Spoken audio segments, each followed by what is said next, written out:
लंबा ना होना इसलिए बुरा होता है। सब आदरणीय लोगों को मेरा प्रणाम। वाला मारा वाला नरेंद्र भाई मोदी प्राइम मिनिस्टर, मारा वाला, मैं आप सब लोगों को नमस्कार करके, मैं बीमारी जैसे बहुत नई बातें कर सकती हूँ। इस स्टेज पे हमेशा गाने के लिए आई हूँ, लेकिन ये नहीं पता था कि पिताजी के बरसी के दिन हम आते थे। हर 24 तारीख को हर साल, तब बहुत साल हो गए थे पिताजी को जाके, इतना कुछ अखरता नहीं था। लेकिन आज ये नहीं पता था कि दीदी के लिए ऐसे आना पड़ेगा।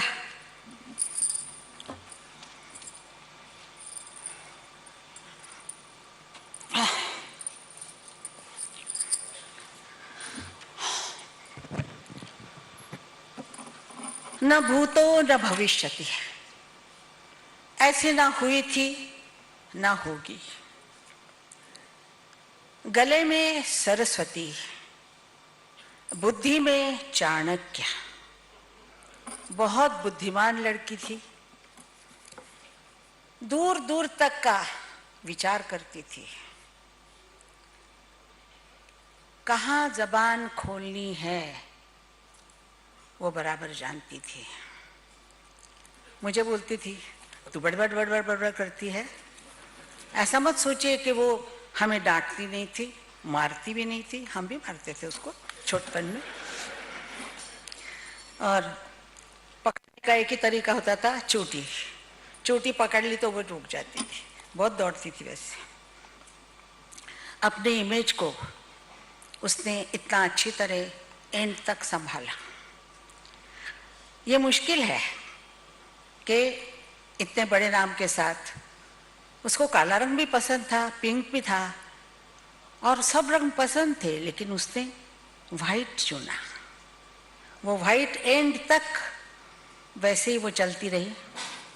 कभी किसी ने उसको पंजाबी सूट में नहीं देखा, ना पैंट में देखा, ना किसी चीज में। साड़ी,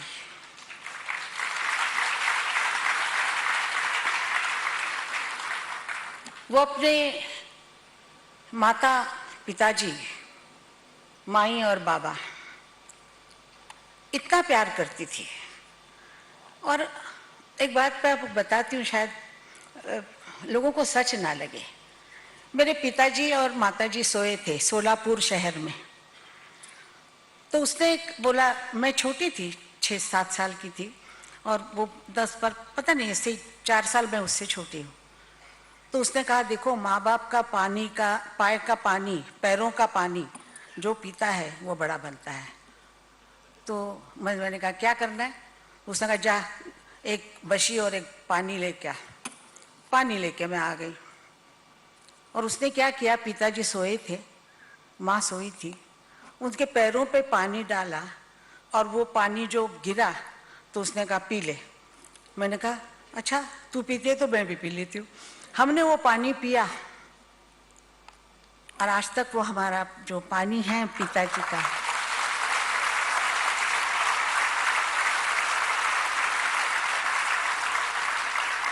ऐसे वो पिताजी और माताजी के भक्त थे। आज की दुनिया में कोई ऐसा करेगा? हाथ का पानी भी नहीं पिएंगे, बोले धो क्या हो हाथ। जहां गाने के लिए जाती थी वहां कहती थी बाबा यश देना, मराठी मध्ये बोलायची, बाबा सांभाळून घ्या।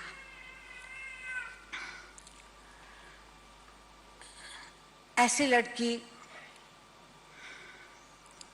खैर हमारे साथ तो बचपन में गिल्ली डंडा खेलती थी, और बहुत कुछ खेल खेलते थे हम। कोल्हापुर में थे, गाड़ियां नहीं आती थी, रास्ता मिल जाता था खुला, गली के लड़के लड़कियां मिल जाती थी और हम चांदनी रात में भी खेला करते थे। वैसे वो बहुत जल्दी काम में लग गई 13 साल की उम्र में, लेकिन खेलती थी हमारे साथ। एक बार उसको 104 बुखार था। माँ ने कहा आज शूटिंग पे मत जा, तो उसने कहा नहीं माँ मुझे जाना पड़ेगा। प्रोड्यूसर ने भी कहा कि हाँ आ जाओ। वैसे बुखार में वो जाके, उसका काम था परी का, जो परी लटक के उसको रखा था ऊपर सफेद कपड़ों में, और वो वहां से गाना गा रही थी हाथ हिला के। मुझे अभी तक याद है कि कितना कष्ट करना पड़ता है एक आर्टिस्ट को, और उसने वो किया। 1940 की ये बात है, जब फिल्मों में रिकॉर्ड के ऊपर सिंगर का नाम नहीं आता था, एक्टर का नाम आता था। जरा मला पाणी द्या ग, कोण आहे तिकडे? उषा, सॉरी।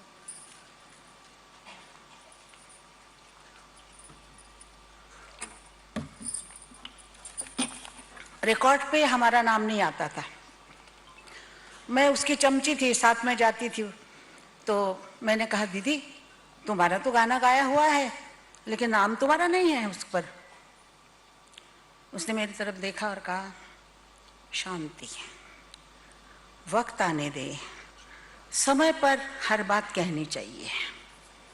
ये मेरे में नहीं है, वो उसमें था। इसीलिए मेरे को हब, पहलवान, पठान इसी नाम से जानते थे। सब मेरे को ऐसे बुलाते थे, ए पठान इधर आ, ये काम कर दे। मैं सब काम करती थी, वो मेरे को बुलाती थी हब। मेरे पिताजी भी हब बुलाते थे। हब यानी दिमाग कम। तो उसको मैंने कहा, उसने कहा कि समय आने दे, और समय वो आया। उसका पहला गाना जो हिट हुआ, उस वक्त 15-16 साल की थी, दुबली पतली, सिर्फ लंबे बाल बहुत, और कुछ नहीं, एकदम छोटी सी थी, पतली थी। तो प्रोड्यूसर ने कहा कि ये लड़की से क्या गाना गवाने का, ये लड़की है, आवाज उसकी अच्छी नहीं है, क्या हो गई, ऐसा बोलते थे सब। तो डायरेक्टर जो थे वो बहुत अच्छे पंडित थे, खेमचंद प्रकाश जी। उन्होंने उसको कहा दीदी को कि बेटा मैं ये गाने, ये लोग कुछ भी कहते हैं कहने दो, मैं गवाता हूँ तुमसे। उन्होंने गवाया गाना, और वो गाना उस जमाने के जो लोग हैं उनको पता होगा। आएगा आएगा आएगा आएगा आने वाला, आएगा आएगा आएगा। और इस गाने के साथ साथ उसका वक्त आ गया। उसके वक्त आने के बाद उसने प्रोड्यूसर से कहा मेरा नाम मेरे रिकॉर्ड पे आना चाहिए, लता मंगेशकर, वो ऐसे बोलती थी। तो प्रोड्यूसर कह, ये क्या बात हो गई, नहीं तुम क्या छोटी लड़की हो, गाती हो, ऐसे बातें क्यों करती हो तुम?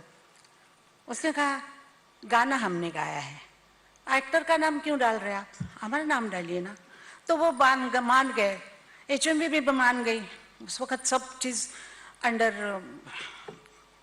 अंग्रेज वगैरह सब लोग थे, रिकॉर्ड्स भी अंग्रेज होते थे। तो रिकॉर्ड पे नाम आ गया।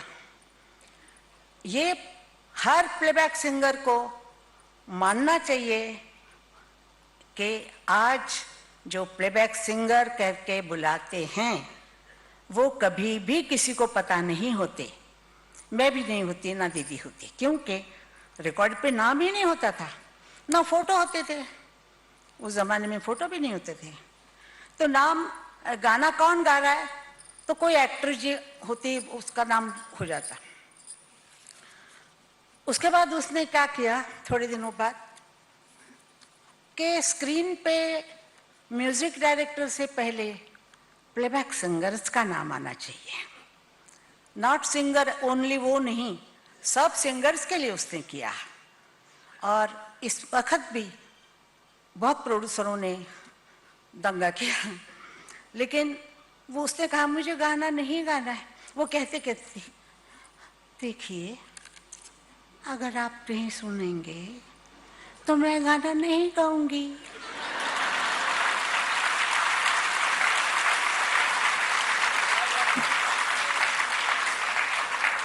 प्रोड्यूसर मान गए। इतने लोगों के नाम आते थे, प्लेबैक सिंगर के भी नाम आने लग गए।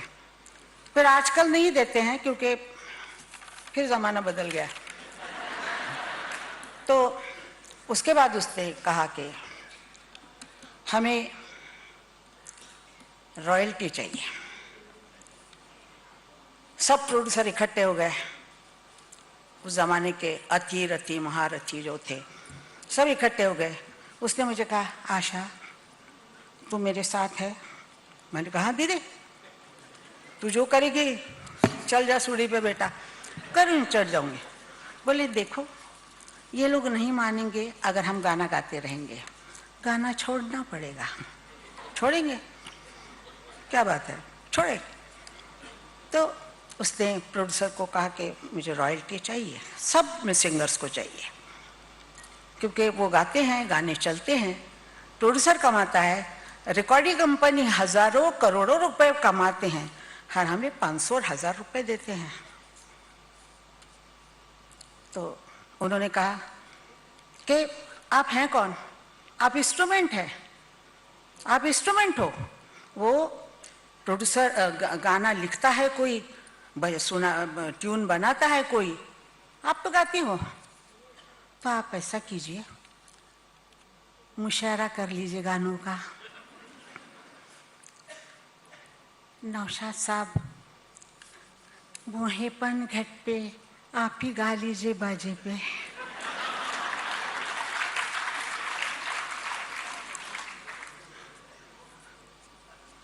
सब तप तप आ गए, सब तप आ गए। इंडस्ट्री पूरी ये होगी।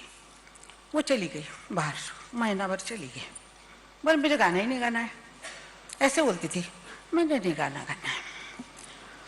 एक शादी में उसको बुलाया था, अभी ये तो हमको मुझे मतलब हो गए ये सब चीज़ें। हमको शादी में बुलाया था किसी ने लंदन में। उन्होंने कहा कि लता मंगेशकर, आशा भोसले अगर हमें मिल जाए तो हम लोग $1-1 मिलियन या पाउंड कुछ भी देते। उसने आने वाले को कहा आशा तू शादी में गाएगी? मैं कहा नहीं दीदी, ऐसा कीजिए 10 करोड़ भी आप हमें डॉलर देंगे तो हम नहीं गाएंगे, क्योंकि हम शादी में नहीं गाते,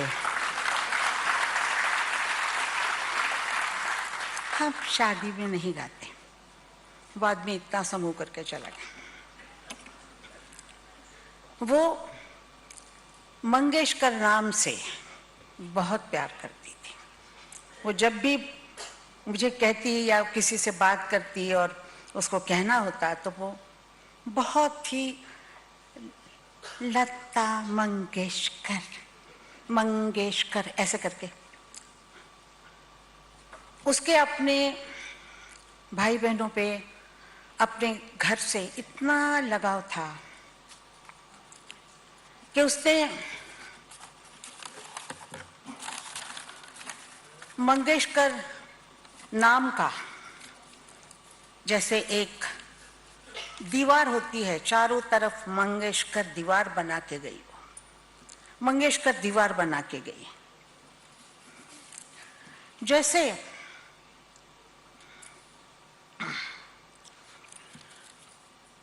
वालाजी ने सबमरीन, बारूद, प्लेन्स, मिसाइल, जवान इकट्ठा करके चारों सरहदों पे ऐसी दीवार मजबूत की है। सारे विश्व में भारत की एक नई पहचान हो गई है। हम जब भारत से बाहर जाते हैं तो हम कहते हैं हम हिंदुस्तानी हैं, भारतीय हैं, तो हमें इज्जत मिलती है आज।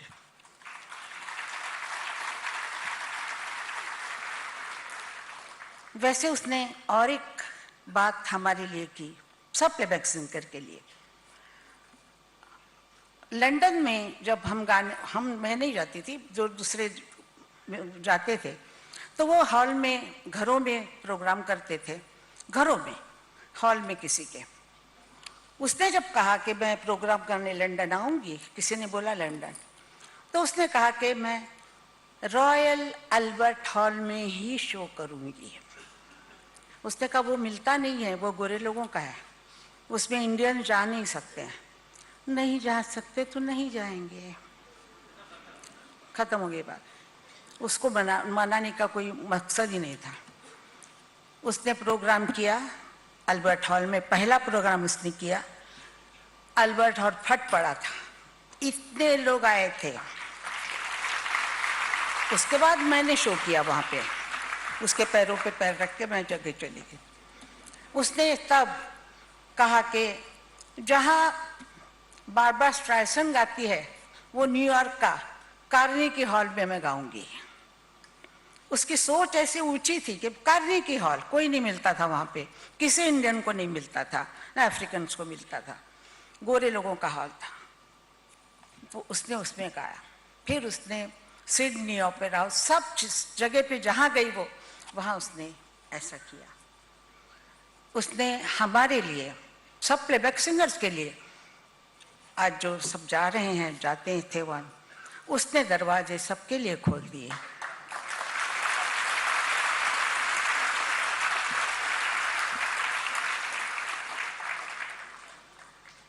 सब लोग बोलते कि वो महान थी, वो सरस्वती थी। वो, मुझे मालूम है सरस्वती भी बच्ची होती है, उसको भी गुस्सा आता था, वो भी बहुत चिढ़ती थी, चिल्लाती थी। माँ बोलती थी चिल्लाओ मत, चिल्लाओ मत, आवाज बैठ जाएगी तेरी, आवाज बैठ जाएगी। तो और चिल्लाती थी, क्योंकि उसको जो चाहिए था वो माँ से मिलना चाहिए। तो इसलिए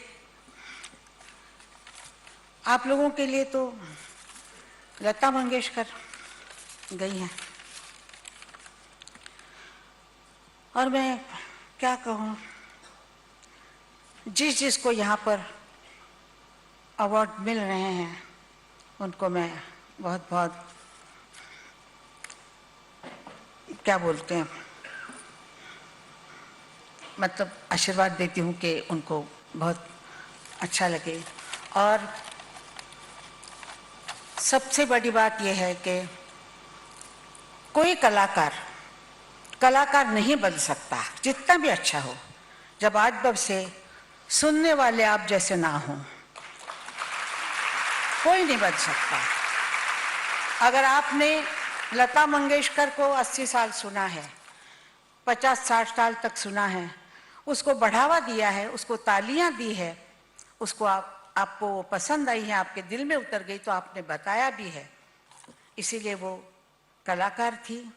और आप भी उतने ही कलाकार हैं। मैं आपको धन्यवाद, उसके तरफ से भी धन्यवाद करती हूँ कि आप आर्टिस्ट को आर्टिस्ट बनाते हैं। મારા વાલા પંતપ્રધાનજી અહીંયા આવેલા, પધારેલા છે, અમારે માટે ખૂબ ખૂબ ગૌરવની વાત છે। હું એમની બહુ બહુ બહુ આભારી છું। सगळ्या मराठी लोकांना माझा मराठीमध्ये नमस्कार। जय महाराष्ट्र, जय भारत, जय हिंदुस्तान।